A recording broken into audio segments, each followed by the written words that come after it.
ਦੋਸਤੋ ਪੰਜਾਬੀ ਟ੍ਰਿਬਿਊਨ ਦੇ ਰੋਜ਼ਾਨਾ ਪ੍ਰੋਗਰਾਮ ਵੇਲੇ ਦੀ ਗੱਲ ਵਿੱਚ ਤੁਹਾਡਾ ਸਵਾਗਤ ਹੈ। ਮੈਂ ਆਤਿਸ਼ ਗੁਪਤਾ ਤੁਹਾਡੇ ਸਾਹਮਣੇ ਹਾਜ਼ਰ ਹਾਂ ਤੇ ਅੱਜ ਅਸੀਂ ਗੱਲ ਕਰਾਂਗੇ ਕਰੋਨਾ ਵਾਇਰਸ ਬਾਰੇ ਵੀ ਕਿ ਦੇਸ਼ ਇੱਕ ਪਾਬੰਦੀਆਂ ਵੱਖ-ਵੱਖ ਤਰ੍ਹਾਂ ਦੀਆਂ। ਦੋਸਤੋ ਭਾਰਤ ਦੇਸ਼ ਦੇ ਵੱਖ-ਵੱਖ ਸੂਬਿਆਂ ਵਿੱਚ ਕਰੋਨਾ ਵਾਇਰਸ ਦੀ ਦੂਜੀ ਲਹਿਰ ਨੇ ਮੁੜ ਜਿਹੜੇ ਹੈ ਪੈਰ ਪਸਾਰਨੇ ਸ਼ੁਰੂ ਕਰ ਦਿੱਤੇ, ਜਾਂ ਇੰਜ ਕਹੀਏ ਵੀ ਕਿ ਦੂਜੀ ਲਹਿਰ ਜਿਹੜੀ ਹੈ ਭਾਰਤ ਦੇਸ਼ ਵਿੱਚ ਫੈਲ ਰਹੀ ਹੈ, ਜਿਸ ਨੇ ਬਹੁਤ ਹੀ ਭਿਆਨਕ ਰੂਪ ਧਾਰਨ ਕਰ ਲਿਆ। ਰੋਜ਼ਾਨਾ ਕਰੋਨਾ ਵਾਇਰਸ ਦੇ ਲੱਖਾਂ ਕੇਸ ਭਾਰਤ ਦੇਸ਼ ਵਿੱਚ ਸਾਹਮਣੇ ਆ ਰਹੇ ਨੇ। ਜੇਕਰ ਗੱਲ ਕਰੀਏ ਕੱਲ੍ਹ ਦੀ, ਕੱਲ੍ਹ ਭਾਰਤ ਦੇਸ਼ ਵਿੱਚ 2.25 ਲੱਖ ਤੋਂ ਉੱਪਰ ਕੇਸ ਪੋਜ਼ੀਟਿਵ ਪਾਏ ਗਏ ਨੇ। ਉੱਥੇ ਹੀ 1300 ਦੇ ਕਰੀਬ ਬੰਦਿਆਂ ਦੀ ਜਿਹੜੀ ਕਰੋਨਾ ਵਾਇਰਸ ਕਰਕੇ ਮੌਤ ਹੋ ਗਈ ਹੈ।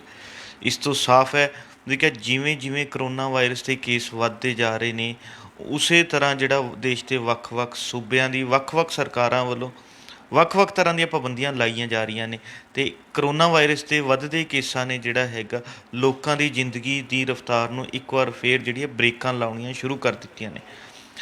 ਦੇਸ਼ ਵਿੱਚ ਕਰੋਨਾ ਵਾਇਰਸ ਦੇ ਕੇਸ ਰੋਜ਼ਾਨਾ ਵੱਧ ਰਹੇ ਨੇ ਅਤੇ ਮੌਤਾਂ ਦੀ ਗਿਣਤੀ ਰੋਜ਼ਾਨਾ ਵੱਧਦੀ ਜਾ ਰਹੀ ਹੈ। ਪਰ ਹਲੇ ਵੀ ਜਿਹੜਾ ਹੈ ਦੇਸ਼ ਦੀ ਵੱਡੀ ਗਿਣਤੀ 'ਚ ਲੋਕ ਕਰੋਨਾ ਵਾਇਰਸ 'ਤੇ ਮਜ਼ਾਕ ਵਿੱਚ ਲੈ ਰਹੇ ਨੇ। ਇਸ 'ਤੇ ਜਿਹੜਾ ਹੈਗਾ ਕੋਈ ਸੀਰੀਅਸ ਇਸ ਨੂੰ ਨਹੀਂ ਲੈ ਰਹੇ ਅਤੇ ਵੱਖ-ਵੱਖ ਸਰਕਾਰਾਂ ਵੱਖ-ਵੱਖ ਤਰ੍ਹਾਂ ਦੀਆਂ ਪਾਬੰਦੀਆਂ ਇਸ 'ਤੇ ਲਾ ਰਹੀਆਂ ਨੇ। ਜੇਕਰ ਗੱਲ ਕਰੀਏ ਮਹਾਰਾਸ਼ਟਰ ਸਰਕਾਰ ਨੇ ਤਾਂ ਕਰੋਨਾ ਵਾਇਰਸ ਨੂੰ ਲੈ ਕੇ ਜਿਹੜਾ ਹੈਗਾ ਇੱਕ ਵਾਰ ਫਿਰ ਮਿੰਨੀ ਲੋਕਡਾਊਨ ਲਾ ਦਿੱਤਾ ਹੈ, ਮਿੰਨੀ ਕਰਫਿਊ ਲਾ ਦਿੱਤੇ ਨੇ। ਉੱਥੇ ਪੂਰੀ ਤਰ੍ਹਾਂ ਬੰਦ ਕਰ ਦਿੱਤਾ। ਉਹਦੇ ਨਾਲ ਹੀ ਦਿੱਲੀ ਅਤੇ ਚੰਡੀਗੜ੍ਹ ਵਿੱਚ ਵੀ ਜਿਹੜਾ ਵੀਕਐਂਡ ਕਰਫਿਊ ਲਾ ਦਿੱਤੇ ਨੇ। ਹਫ਼ਤੇ ਦੇ ਅਖੀਰੀ ਦਿਨ ਜਿਹੜਾ ਸ਼ਨੀਵਾਰ ਅਤੇ ਐਤਵਾਰ ਨੂੰ ਆਵਾਜਾਈ ਅਤੇ ਬਾਜ਼ਾਰ ਜਿਹੜੇ ਹੈ ਬੰਦ ਰੱਖੇ ਗਏ ਨੇ। ਸਿਰਫ ਜ਼ਰੂਰੀ ਵਸਤੂਆਂ ਦੀਆਂ ਦੁਕਾਨਾਂ ਜਾਂ ਜ਼ਰੂਰੀ ਕੰਮ ਲਈ ਹੀ ਲੋਕਾਂ ਨੂੰ ਘਰ ਤੋਂ ਬਾਹਰ ਆਉਣ ਦੀ ਪ੍ਰਵਾਨਗੀ ਦਿੱਤੀ ਜਾ ਰਹੀ ਹੈ। ਉਸ ਤੋਂ ਬਿਨਾਂ ਹਰ ਕਿਸੇ ਨੂੰ ਜਿਹੜਾ ਹੈ ਆਪਣੇ ਘਰ ਵਿੱਚ ਰਹਿਣ ਦੀ ਜਿਹੜੇ ਆਦੇਸ਼ ਦਿੱਤੇ ਨੇ, ਅਤੇ ਇਹ ਆਦੇਸ਼ ਜਿਹੜੇ ਨੇ ਸ਼ੁੱਕਰਵਾਰ ਰਾਤ ਤੋਂ ਹੀ ਸ਼ੁਰੂ ਹੋ ਜਾਣਗੇ ਅਤੇ ਸੋਮਵਾਰ ਸਵੇਰ ਤੱਕ ਜਿਹੜੇ ਹੈ ਜਾਰੀ ਰਹਿਣਗੇ। ਅਤੇ ਇਸ ਤੋਂ ਇਲਾਵਾ ਜੇਕਰ ਗੱਲ ਕਰੀਏ ਦੇਸ਼ 'ਚ ਪੰਜਾਬ, ਹਰਿਆਣਾ ਅਤੇ ਹੋਰ ਵੱਖ-ਵੱਖ ਸੂਬਿਆਂ ਦੀ, ਜਿੱਥੇ ਕਿ ਰਾਤ ਦਾ ਕਰਫਿਊ ਲਗਾਇਆ ਗਿਆ। ਇਹ ਕਰਫਿਊ ਰਾਤੀ 9 ਵਜੇ ਤੋਂ ਸ਼ੁਰੂ ਹੋ ਕੇ ਸਵੇਰੇ 5 ਵਜੇ ਤੱਕ ਜਿਹੜਾ ਹੈਗਾ ਜਾਰੀ ਰਹੇਗਾ। ਅਤੇ ਹਿਮਾਚਲ ਪ੍ਰਦੇਸ਼ ਨੇ ਵੀ ਜਿਹੜਾ ਹੈ ਸੈਲਾਨੀਆਂ ਦੇ ਦਾਖਲੇ ਨੂੰ ਲੈ ਕੇ ਕਈ ਤਰ੍ਹਾਂ ਦੀ ਪਾਬੰਦੀਆਂ ਲਾ ਦਿੱਤੀਆਂ ਨੇ। ਉਹਨਾਂ ਦਾ ਕਹਿਣਾ ਹੈ ਵੀ ਕਿ ਦਾਖਲੇ ਤੋਂ ਪਹਿਲਾਂ ਜਿਹੜਾ ਹੈ ਆਪਣੇ ਕਰੋਨਾ ਨੈਗੇਟਿਵ ਦੀ ਰਿਪੋਰਟ ਲਿਆਂਦੀ ਜਾਵੇ, ਜੋ ਕਿ 72 ਘੰਟਿਆਂ ਦੇ ਵਿੱਚ ਕਰੋਨਾ ਟੈਸਟ ਕਰਵਾਇਆ ਹੋਵੇ, ਅਤੇ ਜਿਨ੍ਹਾਂ ਦੀ ਨੈਗੇਟਿਵ ਰਿਪੋਰਟ ਹੋਵੇਗੀ ਉਹਨਾਂ ਨੂੰ ਹੀ ਜਿਹੜਾ ਹੈਗਾ ਉਸ ਵਿੱਚ ਦਾਖਲਾ ਦਿੱਤਾ ਜਾਏਗਾ। ਇਸ ਦੇ ਨਾਲ ਹੀ ਯੂਪੀ ਸਰਕਾਰ ਨੇ ਵੀ ਜਿਹੜਾ ਹੈ ਕਈ ਤਰ੍ਹਾਂ ਦੀ ਸਖਤੀਆਂ ਵਰਤਣੀਆਂ ਸ਼ੁਰੂ ਕਰ ਦਿੱਤੀਆਂ ਨੇ। ਅਤੇ ਕੱਲ੍ਹ ਜਿਹੜਾ ਉਹਨਾਂ ਨੇ ਮਾਸਕ ਨਾ ਪਾਉਣ ਵਾਲਿਆਂ ਦੇ, ਸਮਾਜਿਕ ਦੂਰੀ ਦੇ ਨਿਯਮਾਂ ਦੀ ਉਲੰਘਣਾ ਕਰਨ ਸਮੇਤ ਹੋਰਨਾਂ ਵੱਖ-ਵੱਖ ਜਿਹੜਾ ਵੀ ਕਰੋਨਾ ਦੇ ਨਿਯਮਾਂ ਦੀ ਉਲੰਘਣਾ ਕਰਦਾ ਪਾਏ ਜਾਏਗਾ, ਉਹਦੇ ਖਿਲਾਫ ਜਿਹੜਾ ਹੈ ਸਖਤ ਕਾਰਵਾਈ ਦੇ ਆਦੇਸ਼ ਦਿੱਤੇ ਨੇ। ਜਿਵੇਂ ਵੱਖ-ਵੱਖ ਸਰਕਾਰਾਂ ਦੇਸ਼ ਦੀਆਂ ਇਸ ਤਰ੍ਹਾਂ ਦੇ ਫੈਸਲੇ ਲੈ ਰਹੀਆਂ ਨੇ, ਇਸ ਤੋਂ ਸਾਫ਼ ਹੈ ਵੀ ਕਿ ਦੇਸ਼ ਵਿੱਚ ਕਰੋਨਾ ਵਾਇਰਸ ਭਾਵੇਂ ਸਾਲ 2020 ਦੀ ਸ਼ੁਰੂਆਤ 'ਚ ਆ ਗਿਆ ਸੀ ਅਤੇ ਉਸ ਨੂੰ ਅੱਜ 1.5 ਸਾਲ ਤੋਂ ਵੱਧ ਦਾ ਸਮਾਂ ਜਿਹੜਾ ਹੋ ਗਿਆ, ਪਰ ਸਾਡੀਆਂ ਸਰਕਾਰਾਂ ਇਸ 'ਤੇ ਕਾਬੂ ਪਾਉਣ ਲਈ ਕੁਝ ਜਿਹੜੀਆਂ ਅੱਗੇ ਸਿੱਖ ਨਹੀਂ ਸਕੀਆਂ। ਹਾਲੇ ਵੀ ਜਿਹੜੀਆਂ ਭਾਰਤ ਦੇਸ਼ ਦੀ ਵੱਖ-ਵੱਖ ਸਰਕਾਰਾਂ ਹੈ ਵੱਖ-ਵੱਖ ਤਰ੍ਹਾਂ ਦੇ ਜਿਹੜੇ ਇੱਕ ਤਰ੍ਹਾਂ ਦੇ ਐਕਸਪੈਰੀਮੈਂਟ ਕਰ ਰਹੀਆਂ ਨੇ। ਕਿਤੇ ਮਿੰਨੀ ਲੋਕਡਾਊਨ ਲਾ ਦਿੱਤਾ ਜਾਂਦਾ ਹੈ, ਕਿਤੇ ਇਕੱਲਾ ਰਾਤ ਦਾ ਕਰਫਿਊ ਲਗਾਇਆ ਜਾਂਦਾ ਅਤੇ ਕਿਤੇ ਵੀਕਐਂਡ ਕਰਫਿਊ ਲਗਾ ਕੇ ਜਿਹੜਾ ਹੈ ਕਰੋਨਾ 'ਤੇ ਨੱਥ ਪਾਉਣ ਦੀ ਗੱਲਾਂ ਕੀਤੀਆਂ ਜਾ ਰਹੀਆਂ ਨੇ। ਪਰ ਜਿਵੇਂ ਸਰਕਾਰਾਂ ਇਹ ਫੈਸਲੇ ਲੈ ਰਹੀਆਂ ਨੇ, ਇਹਨਾਂ ਦਾ ਜਿਹੜਾ ਹੈਗਾ ਕਰੋਨਾ ਵਾਇਰਸ 'ਤੇ ਨੱਥ ਪਾਉਣ ਲਈ ਜਿਹੜਾ ਅਸਰ ਬਹੁਤ ਘੱਟ ਹੀ ਦਿਖਾਈ ਦੇ ਰਿਹਾ। ਇਹਦਾ ਅਸਰ ਜਦ ਕਿ ਲੋਕਾਂ ਦੇ ਜਨ ਜੀਵਨ 'ਤੇ ਪੈ ਰਿਹਾ, ਲੋਕਾਂ ਦੇ ਜ਼ਿੰਦਗੀ 'ਤੇ ਪੈ ਰਿਹਾ, ਦੇਸ਼ ਦੇ ਆਰਥਿਕ ਸਿਸਟਮ 'ਤੇ ਪੈ ਰਿਹਾ ਵੀ ਕਿ ਪਰ ਸਰਕਾਰਾਂ ਜਿਹੜੀਆਂ ਹੈ ਹਾਲੇ ਵੀ ਇਸ ਨੂੰ ਉਸੇ ਤਰ੍ਹਾਂ ਜਿਵੇਂ ਪਿਛਲੇ ਸਾਲ ਕਰੋਨਾ ਦੀ ਸ਼ੁਰੂਆਤ ਦੇ ਵਿੱਚ ਫੈਸਲੇ ਲੈ ਰਹੀਆਂ ਸੀ, ਉਸੇ ਤਰ੍ਹਾਂ ਹੁਣ ਲੈ ਰਹੀਆਂ ਨੇ।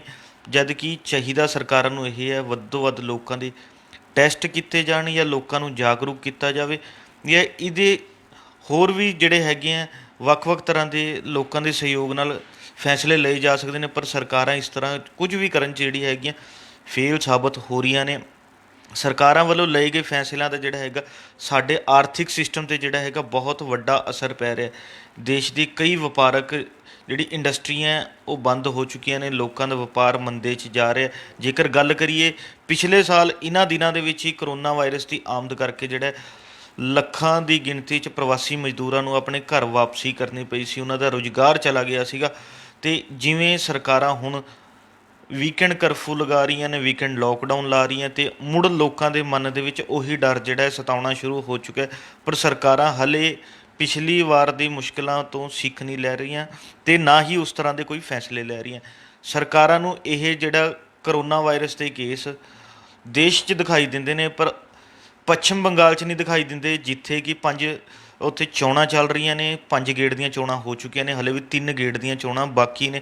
ਉੱਥੇ ਕਿਸੇ ਤਰ੍ਹਾਂ ਦਾ ਕਰੋਨਾ ਵਾਇਰਸ ਦਿਖਾਈ ਨਹੀਂ ਦੇ ਰਿਹਾ, ਜਦਕਿ ਉੱਥੇ ਵੀ ਕਰੋਨਾ ਦੇ ਕੇਸਾਂ ਦੀ ਗਿਣਤੀ ਵੱਧ ਰਹੀ ਹੈ। ਰੋਜ਼ਾਨਾ ਦੇਸ਼ ਦੇ ਪ੍ਰਧਾਨ ਮੰਤਰੀ, ਗ੍ਰਹਿ ਮੰਤਰੀ ਸਮੇਤ ਹੋਰ ਵੀ ਜਿਹੜੇ ਕੇਂਦਰੀ ਮੰਤਰੀ ਲੱਖਾਂ ਬੰਦਿਆਂ ਦੇ ਇਕੱਠ ਨੂੰ ਜਿਹੜਾ ਸੰਬੋਧਨ ਕਰਨ ਦੇ ਵੱਡੇ ਵੱਡੇ ਦਾਅਵੇ ਕਰਦੇ ਨੇ। ਇਸ ਤੋਂ ਸਾਫ਼ ਹੋ ਜਾਂਦਾ ਵੀ ਕਿ ਲੱਖਾਂ ਬੰਦਿਆਂ ਦੇ ਇਕੱਠ ਵਿੱਚ ਕਿੰਨੀ ਕੁ ਸਮਾਜਿਕ ਦੂਰੀ ਰੱਖੀ ਜਾ ਸਕਦੀ ਹੋਵੇ, ਕਿੰਨੀ ਕੁ 2 ਗਜ ਦੀ ਦੂਰੀ ਜਿਹੜੀ ਹੈ ਬਣਾ ਕੇ ਰੱਖੀ ਜਾ ਸਕਦੀ ਹੋਵੇਗੀ। ਪਰ ਫਿਰ ਵੀ ਜਿਹੜਾ ਹੈ ਉੱਥੇ ਚੋਣਾਂ ਦਾ ਜਿਹੜੀ ਪ੍ਰਕਿਰਿਆ ਜਾਰੀ ਹੈ।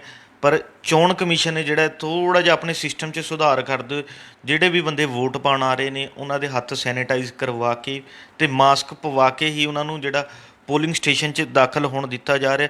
ਜੇਕਰ ਗੱਲ ਕਰੀਏ, ਇਹਦੇ ਨਾਲ ਹੀ ਇੱਕ ਚੱਲ ਰਿਹਾ ਕੁੰਭ, ਜਿੱਥੇ ਕਿ ਲੱਖਾਂ ਦੀ ਗਿਣਤੀ ਵਿੱਚ ਸੰਤ ਸਮਾਜ ਪਹੁੰਚ ਰਿਹਾ ਅਤੇ ਇਸ਼ਨਾਨ ਕਰ ਰਿਹਾ, ਜਿਸ ਨੂੰ ਲੈ ਕੇ ਵੀ ਕਈ ਤਰ੍ਹਾਂ ਦੇ ਸਵਾਲ ਜਿਹੜੇ ਖੜ੍ਹੇ ਹੋ ਰਹੇ ਸੀ। ਪਰ ਅੱਜ ਦੇਸ਼ ਦੇ ਪ੍ਰਧਾਨ ਮੰਤਰੀ ਨਰਿੰਦਰ ਮੋਦੀ ਨੇ ਕਿਹਾ ਵੀ ਕਿ ਸਾਨੂੰ ਕੁੰਭ ਨੂੰ ਜਿਹੜਾ ਹੈਗਾ ਇੱਕ ਸਿੰਬੋਲਿਕ ਰੂਪ ਦੇ ਵਿੱਚ ਮਨਾਉਣਾ ਚਾਹੀਦਾ ਹੈ, ਵੀ ਕਿ ਉੱਥੇ ਐਡਾ ਵੱਡਾ ਇਕੱਠ ਕਰਨ ਤੋਂ ਜਿਹੜਾ ਸਾਨੂੰ ਗੁਰੇਜ਼ ਕਰਨਾ ਚਾਹੀਦਾ, ਜਿਸ ਦੀ ਸੰਤ ਸਮਾਜ ਦੇ ਕਈ ਆਗੂਆਂ ਨੇ ਜਿਹੜੀ ਹਮਾਇਤ ਵੀ ਕੀਤੀ ਹੈ। ਉਹਨਾਂ ਨੇ ਪ੍ਰਧਾਨ ਮੰਤਰੀ ਦੀ ਗੱਲ ਨੂੰ ਜਿਹੜਾ ਹੈ ਜਾਇਜ਼ ਠਹਿਰਾਉਂਦਿਆਂ ਕਿਹਾ ਵੀ ਕਿ ਉਹਨਾਂ ਦੀ ਗੱਲ ਠੀਕ ਹੈ, ਵੀ ਕਿ ਉੱਥੇ ਇੰਨੇ ਇਕੱਠ ਕਰਨ ਤੋਂ ਗੁਰੇਜ਼ ਕਰਨਾ ਚਾਹੀਦਾ। ਦੋਸਤੋ, ਇਹਦੇ ਨਾਲ ਹੀ ਅਸੀਂ ਗੱਲ ਕਰਦੇ ਹਾਂ ਦੇਸ਼ ਵਿੱਚ ਚੱਲ ਰਿਹਾ ਕਿਸਾਨ ਅੰਦੋਲਨ, ਜਿਸ ਨੂੰ ਕਮਜ਼ੋਰ ਕਰਨ ਲਈ ਸਰਕਾਰਾਂ ਵਾਰ-ਵਾਰ ਜਿਹੜਾ ਹੈਗਾ ਕਰੋਨਾ ਵਾਇਰਸ ਦੀ ਆੜ ਦੀ ਵਰਤੋਂ ਤਾਂ ਕਰ ਰਹੀਆਂ ਨੇ ਅਤੇ ਉਸ ਨੂੰ ਕਮਜ਼ੋਰ ਕਰਨ ਦੀ ਕੋਸ਼ਿਸ਼ਾਂ ਕਰ ਰਹੀਆਂ ਨੇ, ਪਰ ਉਹ ਆਪ ਕੀ ਕਰ ਰਹੀਆਂ ਨੇ ਉਹਨਾਂ ਨੂੰ ਦਿਖਾਈ ਨਹੀਂ ਦਿੰਦਾ। ਸਰਕਾਰਾਂ ਕਹਿ ਰਹੀਆਂ ਨੇ ਵੀ ਕਿ ਹਾਂਜੀ, ਦਿੱਲੀ ਦੇ ਬਾਰਡਰ 'ਤੇ ਲੱਖਾਂ ਕਿਸਾਨ ਬੈਠਾ ਹੈ ਜਿਨ੍ਹਾਂ ਨੂੰ ਕਰਕੇ ਕਰੋਨਾ ਵਾਇਰਸ ਫੈਲ ਸਕਦਾ, ਪਰ ਉੱਥੇ ਹਾਲੇ ਤੱਕ ਕਰੋਨਾ ਕੇਸਾਂ ਦਾ ਕੁਝ ਸਾਹਮਣੇ ਨਹੀਂ ਆ ਰਿਹਾ ਅੰਕੜਾ। ਜੇਕਰ ਗੱਲ ਕਰੀਏ, ਹਰਿਆਣਾ ਵੀ ਜਿਹੜਾ ਹੈਗਾ ਵੱਡੇ ਵੱਡੇ ਦਾਅਵੇ ਕਰ ਰਿਹਾ ਵੀ ਕਿ ਹਰਿਆਣੇ ਦੇ ਵਿੱਚ ਕਰੋਨਾ ਵਾਇਰਸ ਦੇ ਕੇਸਾਂ ਦੀ ਗਿਣਤੀ ਵੱਧਦੀ ਜਾ ਰਹੀ ਹੈ ਅਤੇ ਹਰਿਆਣੇ ਦੇ ਬਾਰਡਰ ਏਰੀਆ ਦਿੱਲੀ ਨਾਲ ਲੱਗਣ ਕਰਕੇ ਜਿਹੜਾ ਹੈ ਹਰਿਆਣੇ ਵਿੱਚ ਕਰੋਨਾ ਵਾਇਰਸ ਫੈਲ ਸਕਦਾ। ਪਰ ਦੇਖਿਆ ਜਾਵੇ ਜਿਸ ਤਰ੍ਹਾਂ ਦੀ ਹਰਿਆਣਾ ਸਖਤੀ ਕਰ ਰਿਹਾ, ਉਸ ਤੋਂ ਲੱਗਦਾ ਨਹੀਂ ਵੀ ਕਿ ਹਰਿਆਣੇ ਦੇ ਵਿੱਚ ਕੋਈ ਕਰੋਨਾ ਵਾਇਰਸ ਦੇ ਬਹੁਤੇ ਕੇਸ ਹੈਗੇ ਨੇ। ਇਸੇ ਤਰ੍ਹਾਂ ਇਸੇ ਨੂੰ ਦੇਖਦੇ ਜਿਹੜਾ ਕਿਸਾਨ ਅੰਦੋਲਨ ਨੂੰ ਦੇਖਦੇ ਹੋਏ ਹਰਿਆਣਾ ਦੇ ਗ੍ਰਹਿ ਮੰਤਰੀ ਅਨਿਲ ਵਿਜ ਨੇ ਵੀ ਜਿਹੜਾ ਕੇਂਦਰੀ ਖੇਤੀ ਮੰਤਰੀ ਨਰਿੰਦਰ ਤੋਮਰ ਨੂੰ ਇੱਕ ਚਿੱਠੀ ਲਿਖ ਕੇ ਗੱਲ ਕਹੀ ਹੈ ਵੀ ਕਿ ਕੇਂਦਰ ਸਰਕਾਰ ਜਲਦੀ ਤੋਂ ਜਲਦੀ ਕਿਸਾਨਾਂ ਨਾਲ ਗੱਲਬਾਤ ਕਰੇ ਤਾਂ ਜੋ ਉਹਨਾਂ ਨੂੰ ਉੱਥੇ ਜਿਹੜੇ ਧਰਨੇ ਚੱਲ ਰਹੇ ਨੇ ਉਹਨਾਂ ਨੂੰ ਚੁੱਕਿਆ ਜਾ ਸਕੇ। ਇਸ 'ਚ ਵੀ ਦੇਖਿਆ ਜਾਵੇ ਮੁੱਖ ਤੌਰ 'ਤੇ ਅਨਿਲ ਵਿਜ ਨੇ ਜਿਹੜਾ ਹੈਗਾ ਕਰੋਨਾ ਵਾਇਰਸ ਦੀ ਆੜ ਦੇ ਵਿੱਚ ਕਿਸਾਨ ਅੰਦੋਲਨ ਨੂੰ ਕਮਜ਼ੋਰ ਕਰਨ ਦੀਆਂ ਗੱਲਾਂ ਹੀ ਕਹੀਆਂ ਨੇ। ਉਹਨਾਂ ਦਾ ਕਹਿਣਾ ਵੀ ਕਿ ਸੂਬੇ ਦੇ ਵਿੱਚ ਕੇਸ ਬਹੁਤ ਵੱਧ ਰਹੇ ਨੇ ਅਤੇ ਕਿਸਾਨ ਅੰਦੋਲਨ ਕਰਕੇ ਇਹਨਾਂ ਦੀ ਗਿਣਤੀ ਵੱਧ ਸਕਦੀ ਹੈ। ਇਸ ਤੋਂ ਸਾਫ਼ ਹੈ ਉਹ ਕਿਸਾਨਾਂ ਦੀ ਹਮਾਇਤ ਨਹੀਂ ਬਲਕਿ ਕਰੋਨਾ ਦੀ ਆੜ 'ਚ ਕਿਸਾਨ ਅੰਦੋਲਨ ਦੇ ਖਿਲਾਫ ਗੱਲਾਂ ਕਰ ਰਹੇ ਨੇ। ਪਰ ਚਲੋ ਗੱਲ ਇਹ ਹੈ, ਉਹਨਾਂ ਨੇ ਆਪਣੇ ਮੰਤਰੀਆਂ ਨੂੰ ਅਪੀਲ ਤਾਂ ਕੀਤੀ ਵੀ ਕਿ ਉਹ ਕਿਸਾਨਾਂ ਨਾਲ ਗੱਲਬਾਤ ਕਰਨ, ਉਹ ਇਹਦਾ ਜਿਹੜਾ ਹੈਗਾ ਨਿਪਟਾਰਾ ਕਰਨ। ਅਤੇ ਦੂਜੇ ਪਾਸੇ ਕਿਸਾਨ ਜਥੇਬੰਦੀਆਂ ਦੇ ਆਗੂ ਕਹਿ ਰਹੇ ਨੇ ਕਿ ਸਰਕਾਰ ਵਾਰ-ਵਾਰ ਜਿਹੜਾ ਹੈਗਾ ਕਰੋਨਾ ਦੀ ਆੜ ਦੇ ਵਿੱਚ ਇਸ ਅੰਦੋਲਨ ਨੂੰ ਕਮਜ਼ੋਰ ਕਰਨ ਦੀ ਕੋਸ਼ਿਸ਼ਾਂ ਕਰ ਰਹੀ ਹੈ, ਪਰ ਉਹ ਪਿੱਛੇ ਨਹੀਂ ਹਟਣਗੇ। ਖੇਤੀ ਕਾਨੂੰਨਾਂ ਨਾਲ ਤਾਂ ਕਰੋਨਾ ਹੀ ਚੰਗਾ ਹੈ, ਕਿਉਂਕਿ ਖੇਤੀ ਕਾਨੂੰਨ ਤਾਂ ਸਾਡੇ ਜਿਹੜਾ ਹੈਗਾ ਜ਼ਿੰਦਗੀ ਭਰ ਨੂੰ ਖ਼ਤਮ ਕਰ ਦੇਣਗੇ, ਨਰਕ ਵੱਲ ਲੈ ਜਾਣਗੇ। ਇਸ ਲਈ ਅਸੀਂ ਪਿੱਛੇ ਨਹੀਂ ਹਟਾਂਗੇ। ਅਤੇ ਕੁਝ ਜਿਹੜੇ ਹੈਗੇ ਖੇਤੀ ਮਾਹਿਰਾਂ ਦੇ ਇਹ ਵੀ ਗੱਲ ਕਹਿਣੀ ਹੈ ਵੀ ਕਿ ਸਰਕਾਰ ਜਿਹੜੀ ਹੈ ਕਿਸਾਨਾਂ ਨਾਲ ਗੱਲਬਾਤ 2 ਮਈ ਤੋਂ ਬਾਅਦ ਕਰੇਗੀ। 2 ਮਈ ਨੂੰ 5 ਸੂਬਿਆਂ ਦੀ ਜਿਹੜੀ ਚੋਣਾਂ ਹੋਈਆਂ ਨੇ ਉਹਨਾਂ ਦੇ ਨਤੀਜੇ ਸਾਹਮਣੇ ਆ ਜਾਣਗੇ। ਜੇ ਤਾਂ ਨਤੀਜੇ ਭਾਜਪਾ ਸਰਕਾਰ ਦੇ ਹੱਕ ਵਿੱਚ ਰਹਿੰਦੇ ਨੇ ਤਾਂ ਸਰਕਾਰ ਦਾ ਰਵੱਈਆ ਜਿਹੜਾ ਹੈਗਾ ਕਿਸਾਨਾਂ ਦੇ ਖਿਲਾਫ ਰਹਿ ਸਕਦਾ, ਅਤੇ ਜੇਕਰ ਇਹ ਨਤੀਜੇ ਭਾਜਪਾ ਦੇ ਉਲਟ ਜਾਂਦੇ ਦਿਖਾਈ ਦੇਣਗੇ ਤਾਂ ਕੁਝ ਜਿਹੜਾ ਹੈਗਾ ਭਾਜਪਾ ਨਰਮ ਜਿਹੜੀ ਹੈ ਹੁੰਦੀ ਦਿਖਾਈ ਦੇਵੇਗੀ।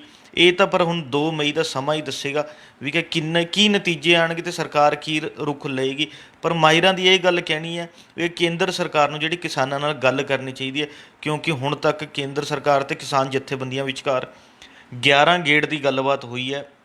ਜਿਹੜੀ ਕਿ ਅਖੀਰੀ ਗੱਲਬਾਤ ਸੀ ਉਹ 22 ਜਨਵਰੀ ਨੂੰ ਹੋਈ ਸੀ। 22 ਜਨਵਰੀ ਤੋਂ ਬਾਅਦ ਜਿਹੜਾ ਹੈਗਾ ਹੁਣ ਤੱਕ ਕਿਸਾਨ ਜਥੇਬੰਦੀਆਂ ਅਤੇ ਕੇਂਦਰ ਸਰਕਾਰ ਵਿਚਕਾਰ ਕੋਈ ਗੱਲਬਾਤ ਨਹੀਂ ਹੋਈ।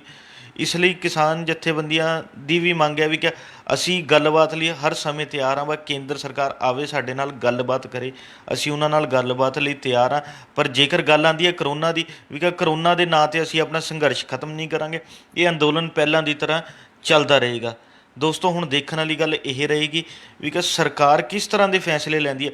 ਹੁਣ ਤੱਕ ਤਾਂ ਜਿਹੜਾ ਹੈਗਾ ਵੱਖ-ਵੱਖ ਸੂਬੇ ਦੀ ਸਰਕਾਰਾਂ ਵੱਲੋਂ ਕਰੋਨਾ ਵਾਇਰਸ ਨੂੰ ਲੈ ਕੇ ਜਿਹੜਾ ਫੈਸਲੇ ਲਏ ਗਏ ਨੇ, ਇਹ ਕਈ ਤਰ੍ਹਾਂ ਦੇ ਸਵਾਲ ਖੜੇ ਕਰਦੇ ਨੇ। ਕਿਉਂਕਿ ਜਦੋਂ ਪਿਛਲੇ ਸਾਲ ਸ਼ੁਰੂਆਤ ਦੇ ਵਿੱਚ ਕਰੋਨਾ ਵਾਇਰਸ ਦੀ ਆਮਦ ਹੋਈ ਸੀ, ਵਾਇਰਸ ਕਰਕੇ ਬਹੁਤ ਘੱਟ ਲੋਕ ਇਹਦੀ ਚਪੇਟ ਵਿੱਚ ਆਉਂਦੇ ਦਿਖਾਈ ਦੇ ਰਹੇ ਸੀ, ਤਾਂ ਕੇਂਦਰ ਸਰਕਾਰ ਵੱਲੋਂ ਸਾਂਝੇ ਤੌਰ 'ਤੇ ਦੇਸ਼ ਦੇ ਵਿੱਚ ਫੈਸਲੇ ਲਏ ਜਾ ਰਹੇ ਸੀ। ਉਹ ਫੈਸਲੇ ਦਾ ਕੀ ਨਤੀਜਾ ਰਿਹਾ ਇਹ ਸਭ ਦੇ ਸਾਹਮਣੇ ਹੈ। ਕੇਸ ਘਟਣ ਦੀ ਥਾਂ 'ਤੇ ਵੱਧਦੇ ਗਏ ਆ। ਪਰ ਹੁਣ ਜਿਹੜਾ ਹੈਗਾ, ਜਦੋਂ ਦੇਸ਼ ਦੇ ਵਿੱਚ ਰੋਜ਼ਾਨਾ 2.25 ਲੱਖ ਕੇਸ ਆ ਰਹੇ ਹੈ, 1300 ਤੋਂ ਵੱਧ ਬੰਦਿਆਂ ਦੀ ਮੌਤ ਹੋ ਰਹੀ ਹੈ। ਗੱਲ ਕਰੀਏ ਪੰਜਾਬ ਦੀ, ਪੰਜਾਬ ਦੇ ਵਿੱਚ ਪਿਛਲੇ 3 ਦਿਨਾਂ ਤੋਂ 4000 ਦੇ ਕਰੀਬ ਜਿਹੜਾ ਹੈ ਕਰੋਨਾ ਪੋਜ਼ੀਟਿਵ ਕੇਸ ਪਾਏ ਜਾ ਰਹੇ ਨੇ ਅਤੇ 50 ਤੋਂ ਵੱਧ ਲੋਕਾਂ ਦੀ ਮੌਤ ਹੋ ਰਹੀ ਹੈ। ਇਸੇ ਤਰ੍ਹਾਂ ਪੰਜਾਬ ਦੀ ਰਾਜਧਾਨੀ ਚੰਡੀਗੜ੍ਹ ਦੀ ਗੱਲ ਕਰੀਏ, ਉੱਥੇ ਵੀ ਜਿਹੜਾ ਰੋਜ਼ਾਨਾ 400 ਤੋਂ ਵੱਧ ਪੋਜ਼ੀਟਿਵ ਕੇਸ ਪਾਏ ਜਾ ਰਹੇ ਨੇ। ਪਰ ਹੁਣ ਦੇਖਣ ਵਾਲੀ ਗੱਲ ਇਹ ਰਹੇਗੀ, ਸਰਕਾਰਾਂ ਇਹਨਾਂ ਕੇਸਾਂ ਨੂੰ ਘਟਾਉਣ ਲਈ, ਕਰੋਨਾ 'ਤੇ ਨੱਥ ਪਾਉਣ ਲਈ ਕਿਸ ਤਰ੍ਹਾਂ ਦੇ ਫੈਸਲੇ ਲਏਗੀ। ਕੀ ਉਹਨਾਂ ਦੇ ਲਏ ਗਏ ਫੈਸਲੇ ਜਿਹੜੇ ਹੈਗੇ ਕਰੋਨਾ ਨੂੰ ਘਟਾਉਣ 'ਚ ਕਾਮਯਾਬ ਹੋ ਸਕਣਗੇ, ਇਹ ਤਾਂ ਆਉਣ ਵਾਲਾ ਸਮਾਂ ਹੀ ਦੱਸੇਗਾ। ਬਸ ਸਾਡੇ ਵੱਲੋਂ ਤਾਂ ਇੱਕੋ ਅਪੀਲ ਰਹਿੰਦੀ ਹੈ, ਸਰਕਾਰ ਕੋਈ ਵੀ ਫੈਸਲਾ ਲਵੇ ਪਰ ਪਿਛਲੇ ਸਾਲ ਦੀ ਤਰ੍ਹਾਂ ਕਿਸੇ ਵੀ ਬੰਦੇ ਦੀ ਜ਼ਿੰਦਗੀ ਨਹੀਂ ਜਾਣੀ ਚਾਹੀਦੀ, ਕਿਸੇ ਦੀ ਮੌਤ ਨਹੀਂ ਹੋਣੀ ਚਾਹੀਦੀ ਵੀ ਕਿ ਉਹਨੂੰ ਭੁੱਖਮਰੀ ਕਰਕੇ ਮੌਤ ਹੋਊਗੀ ਜਾਂ ਰੋਟੀ ਨਾ ਮਿਲਣ ਕਰਕੇ ਉਹਨਾਂ ਨੂੰ ਆਪਣੀ ਜਨਮ ਭੂਮੀ ਵੱਲ ਮੁੜ ਜਾਣਾ ਪਿਆ। ਇਸ ਦੌਰਾਨ ਸੜਕ ਹਾਦਸਿਆਂ ਦਾ ਸ਼ਿਕਾਰ ਹੋ ਗਏ ਵੀ ਕਿ ਇਸ ਸਾਲ ਅਜਿਹੀ ਕੋਈ ਘਟਨਾ ਨਾ ਵਾਪਰੇ। ਸਰਕਾਰਾਂ ਨੂੰ ਫੈਸਲੇ ਲੈਣ ਤੋਂ ਪਹਿਲਾਂ ਇਹਨਾਂ ਘਟਨਾਵਾਂ ਨੂੰ ਮੁੜ ਯਾਦ ਜ਼ਰੂਰ ਕਰਨਾ ਪਵੇਗਾ। ਕੱਲ੍ਹ ਨੂੰ ਇਸੇ ਸਮੇਂ ਇੱਕ ਨਵੇਂ ਮੁੱਦੇ ਦੇ ਨਾਲ ਫਿਰ ਮਿਲਾਂਗੇ ਪ੍ਰੋਗਰਾਮ ਵੇਲੇ ਦੀ ਗੱਲ ਵਿੱਚ। ਧੰਨਵਾਦ।